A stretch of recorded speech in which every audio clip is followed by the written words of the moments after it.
You need to hear this if you're a science enthusiast. Welcome to Conscious Explorer, where mindful travel meets conscious discovery. Dive deep into the mysteries of the mind and the cosmos, unraveling secrets that connect us all. Join us on this journey of enlightenment and adventure. Subscribe, hit the bell icon, and share your thoughts in the comments below. Let's keep exploring. क्या आपके शरीर में कभी अचानक सूजन आई है? पैरों में भारीपन, हाथों में अकड़न, यह सब एडिमा के लक्षण हो सकते हैं। जी हां, आपने सही सुना। शरीर में सूजन कई बार गंभीर बीमारियों का संकेत हो सकती है, लेकिन घबराइए नहीं। आज हम आपको बताएंगे एडिमा क्या है, इसके कारण क्या हैं और इससे कैसे बचा जा सकता है। तो चलिए शुरू करते हैं। एडिमा यानी सूजन तब होती है जब शरीर के टिश्यू में ज्यादा पानी जमा हो जाता है। यह पानी कोशिकाओं के बीच के स्थान में भर जाता है, जिससे वह हिस्सा फूल जाता है। यह सूजन शरीर के किसी भी भाग में हो सकती है, लेकिन आमतौर पर यह पैरों, टखनों और हाथों में दिखाई देती है। कई बार यह सूजन दर्द रहित होती है, तो कई बार दर्द और बेचैनी का कारण भी बन सकती है। यह समझना जरूरी है कि एडिमा खुद में कोई बीमारी नहीं है, बल्कि किसी और समस्या का लक्षण है। एडिमा यानी शरीर के किसी हिस्से में सूजन आना एक आम समस्या है, लेकिन इसके पीछे कई अलग अलग कारण हो सकते हैं। यह सूजन कभी कभी हल्की होती है, तो कभी गंभीर बीमारियों का संकेत भी हो सकती है। इसलिए एडिमा के कारणों को समझना बहुत जरूरी है, ताकि सही इलाज और देखभाल की जा सके।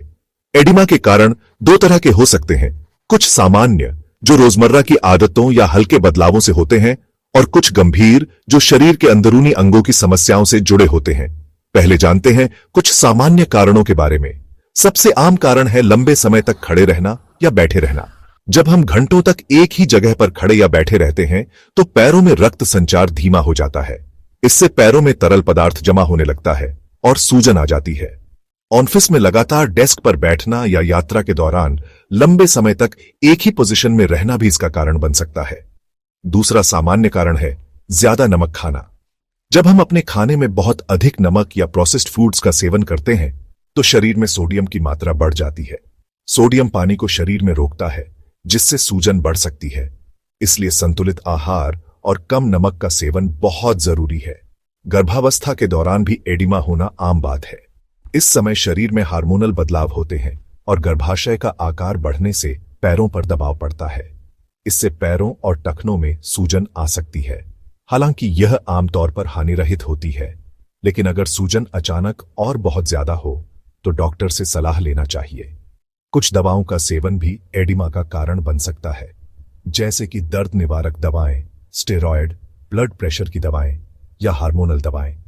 ये दवाएं शरीर में पानी और नमक की मात्रा को प्रभावित कर सकती हैं, जिससे सूजन हो सकती है। अगर दवा शुरू करने के बाद सूजन हो तो डॉक्टर से बात करें। अब जानते हैं कुछ ऐसे गंभीर कारण जिनमें डॉक्टर की सलाह तुरंत लेनी चाहिए। सबसे पहले हृदय रोग। जब दिल कमजोर हो या सही से पंप न करे, तो शरीर के निचले हिस्सों में खून और तरल जमा होने लगता है। इससे पैरों, टखनों और पेट में सूजन आ सकती है, जो दिल की विफलता का संकेत हो सकता है। किडनी की बीमारी भी एडिमा का एक बड़ा कारण है। किडनी का काम होता है शरीर से अतिरिक्त पानी और जहरीले अपशिष्ट को बाहर निकालना। जब यह सही से काम नहीं करती, तो तरल पदार्थ जमा होने लगता है, जिससे चेहरे, हाथों, पैरों और आंखों के आसपास सूजन आ सकती है। लिवर की समस्याएं जैसे सिरोसिस या हेपेटाइटिस भी एडिमा का कारण बन सकती हैं। जब लिवर कमजोर हो जाता है, तो वह जरूरी प्रोटीन और तत्वों का संतुलन नहीं रख पाता। इससे टांगों, टखनों और पेट में तरल जमा होता है, जिसे एसिटिस कहा जाता है। थायराइड ग्रंथि की समस्या, खासकर हाइपोथायराइडिज्म, भी एडिमा का कारण बन सकती है। जब थायराइड हार्मोन का स्तर कम हो जाता है, तो शरीर के मेटाबॉलिज्म पर असर पड़ता है और त्वचा के नीचे तरल पदार्थ जमा होने लगता है। इससे चेहरे, हाथों और पैरों में सूजन आ सकती है। इसलिए अगर आपको बार बार या लगातार सूजन की समस्या हो रही है, तो डॉक्टर से जांच करवाना जरूरी है। एडिमा के कुछ सामान्य लक्षण इस प्रकार हैं। पैरों, टखनों या हाथों में सूजन। यह सूजन स्पष्ट दिखाई देती है और त्वचा पर दबाव डालने पर गड्ढा बन जाता है। त्वचा में खिंचाव सूजन के कारण त्वचा में खिंचाव और चमक आ सकती है। जोड़ों में अकड़न, प्रभावित अंगों में अकड़न और चलने फिरने में परेशानी हो सकती है। वजन बढ़ना, शरीर में पानी जमा होने के कारण वजन बढ़ सकता है। अगर आपको सांस लेने में तकलीफ हो, सीने में दर्द हो या अचानक सूजन बढ़ जाए तो तुरंत डॉक्टर से संपर्क करें। क्या आपको अक्सर पैरों, हाथों या शरीर के किसी हिस्से में सूजन की समस्या होती है? यह सूजन, जिसे मेडिकल भाषा में एडिमा कहा जाता है, कई कारणों से हो सकती है, जैसे कि हार्मोनल बदलाव, दवाइयों का साइड इफेक्ट या फिर किसी गंभीर बीमारी का संकेत। लेकिन क्या आप जानते हैं कि आपकी रोजमर्रा की डाइट भी सूजन को बढ़ा सकती है? कुछ खास खाद्य पदार्थ ऐसे हैं जो शरीर में पानी को रोककर या सूजन को बढ़ावा देने वाले तत्वों के कारण एडिमा की समस्या को और गंभीर बना सकते हैं। आज हम आपको बताएंगे ऐसे ही कुछ आम खाद्य पदार्थों के बारे में जिनका सेवन अगर आप सीमित कर लें तो सूजन की समस्या को काफी हद तक कंट्रोल किया जा सकता है। इन चीजों को पहचानना और अपनी डाइट में बदलाव लाना आपके स्वास्थ्य के लिए बेहद फायदेमंद हो सकता है। सबसे पहले बात करते हैं नमक की। ज्यादा नमक का सेवन शरीर में पानी को रोकता है, जिससे सूजन बढ़ जाती है। नमक में मौजूद सोडियम किडनी पर दबाव डालता है और शरीर में फ्लूइड रिटेंशन को बढ़ाता है। इसीलिए कोशिश करें कि खाने में कम से कम नमक डालें और प्रोसेस्ड या पैकेज्ड फूड्स से भी बचें, क्योंकि इनमें छुपा हुआ नमक बहुत अधिक मात्रा में होता है। प्रोसेस्ड फूड्स जैसे पैकेज्ड स्नैक्स, डिब्बाबंद खाना, इंस्टेंट नूडल्स आदि में न सिर्फ नमक बल्कि कई तरह के प्रिजर्वेटिव्स और केमिकल्स भी होते हैं। ये तत्व शरीर में सूजन को बढ़ा सकते हैं और लंबे समय तक इनका सेवन करने से किडनी और दिल पर भी असर पड़ सकता है। इसलिए ताजे और घर के बने खाने को प्राथमिकता दें। टमाटर भी एक ऐसा खाद्य पदार्थ है जिसमें सोडियम की मात्रा अपेक्षाकृत अधिक होती है। कुछ लोगों में टमाटर एलर्जी या संवेदनशीलता के कारण भी सूजन बढ़ सकती है। अगर आपको टमाटर खाने के बाद सूजन महसूस होती है तो इसका सेवन सीमित करें और डॉक्टर से सलाह लें। मसूर दाल में प्यूरीन नामक तत्व पाया जाता है जो शरीर में यूरिक एसिड बनाता है। यूरिक एसिड का स्तर बढ़ने से जोड़ों में सूजन और दर्द हो सकता है, खासकर उन लोगों में जिन्हें गाउट या गठिया की समस्या है।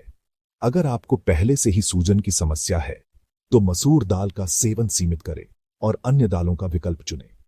प्रोसेस्ड मीट जैसे सॉसेज, हैम, सलामी आदि में नमक, प्रिजर्वेटिव्स और अन्य रसायन बहुत अधिक होते हैं। ये न सिर्फ सूजन को बढ़ाते हैं बल्कि शरीर में टॉक्सिन्स भी जमा कर सकते हैं। ताजे और बिना प्रोसेस किए गए मीट का सेवन करना ज्यादा सुरक्षित है।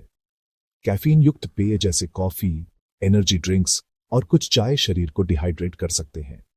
जब शरीर में पानी की कमी होती है तो किडनी और अन्य अंगों पर दबाव बढ़ता है, जिससे सूजन की समस्या और गंभीर हो सकती है।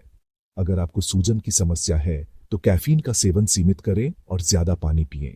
सोडा और अन्य मीठे ड्रिंक्स में न सिर्फ चीनी बल्कि कैफीन और आर्टिफिशियल फ्लेवर भी होते हैं। ये सभी तत्व शरीर में सूजन को बढ़ा सकते हैं और वजन भी बढ़ा सकते हैं। बेहतर है कि इनकी जगह ताजे फलों का रस या नारियल पानी पिएं। याद रखें, सही खानपान से ही आप सूजन की समस्या को काफी हद तक नियंत्रित कर सकते हैं और स्वस्थ जीवन जी सकते हैं। एडिमा के इलाज के लिए हमारे पास कई विकल्प मौजूद हैं, जिनमें पारंपरिक घरेलू नुस्खे से लेकर आधुनिक चिकित्सा पद्धतियां शामिल हैं। यह सूजन शरीर के किसी भी हिस्से में हो सकती है, लेकिन आमतौर पर पैरों, टखनों या हाथों में देखी जाती है। इलाज का चुनाव एडिमा के कारण उसकी गंभीरता और व्यक्ति की स्वास्थ्य स्थिति पर निर्भर करता है। चलिए जानते हैं कि घरेलू उपायों से लेकर डॉक्टर द्वारा सुझाए गए आधुनिक इलाज तक कौन कौन से तरीके अपनाए जा सकते हैं। सबसे पहले बात करते हैं घरेलू नुस्खों की। अगर आपके पैरों में सूजन है तो पैरों को ऊपर उठाना एक बेहद आसान और असरदार तरीका है। जब आप सोते हैं या आराम करते हैं तो अपने पैरों के नीचे तकिया रखें, जिससे वे दिल की सतह से ऊपर रहे। इससे पैरों में जमा अतिरिक्त तरल पदार्थ वापस रक्त प्रवाह में आ जाता है और सूजन कम होने लगती है। यह तरीका खास तौर पर उन लोगों के लिए फायदेमंद है जिन्हें लंबे समय तक खड़े रहना पड़ता है या जिनका काम बैठकर होता है। नियमित व्यायाम भी एडिमा को कम करने में मदद करता है। हल्का व्यायाम जैसे टहलना, तैरना या साइकिल चलाना शरीर में रक्त संचार को बेहतर बनाता है और पैरों में जमा तरल पदार्थ को बाहर निकालने में मदद करता है। योग और स्ट्रेचिंग भी फायदेमंद हो सकते हैं क्योंकि ये मांसपेशियों को सक्रिय रखते हैं और सूजन को कम करने में सहायक होते हैं। कोशिश करें कि दिन में कम से कम 30 मिनट हल्का व्यायाम जरूर करें।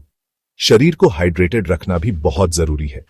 पर्याप्त मात्रा में पानी पीने से शरीर के विषाक्त पदार्थ बाहर निकलते हैं और सूजन कम होती है।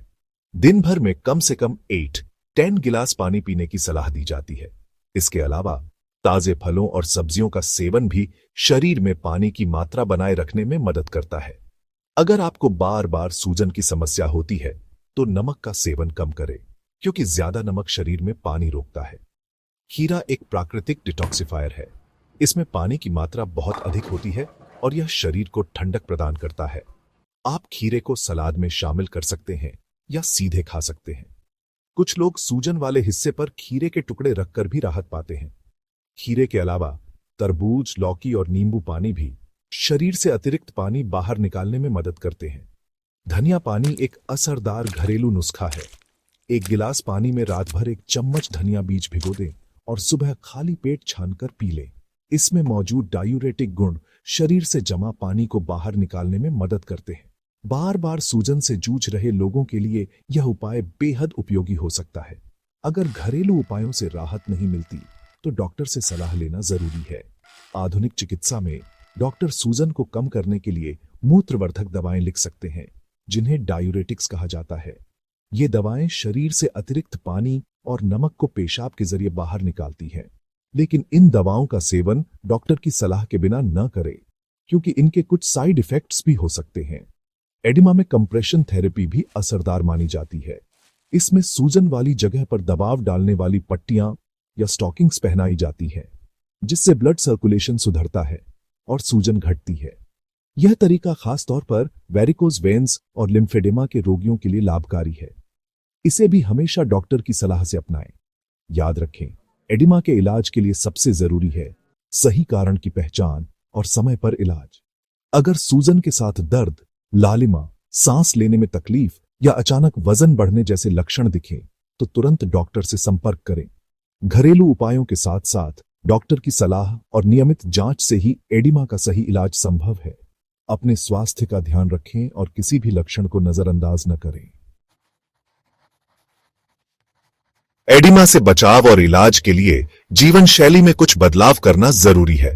सबसे पहले नियमित व्यायाम, रोजाना कम से कम 30 मिनट हल्का व्यायाम करें, जैसे चलना, तैरना या साइकिल चलाना। फिर स्वस्थ आहार अपनाएं, नमक, प्रोसेस्ड फूड और मीठे पेय पदार्थों का सेवन कम करें। ताजे फल, सब्जियां, साबुत अनाज और प्रोटीन से भरपूर आहार लें। इसके अलावा पर्याप्त पानी पिएं। दिन भर में कम से कम 8 से 10 गिलास पानी जरूर पिएं।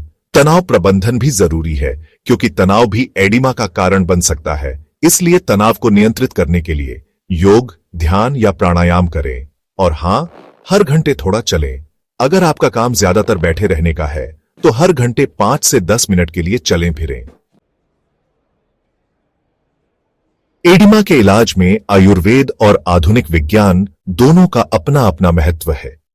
आयुर्वेद शरीर के संतुलन पर जोर देता है और प्राकृतिक उपचारों के माध्यम से इलाज करता है। वहीं आधुनिक विज्ञान समस्या के मूल कारण का पता लगाकर उसका इलाज करता है। इन दोनों पद्धतियों का संतुलित उपयोग करके आप एडिमा से राहत पा सकते हैं। एडिमा एक आम समस्या है, लेकिन इसे नजरअंदाज करना खतरनाक हो सकता है।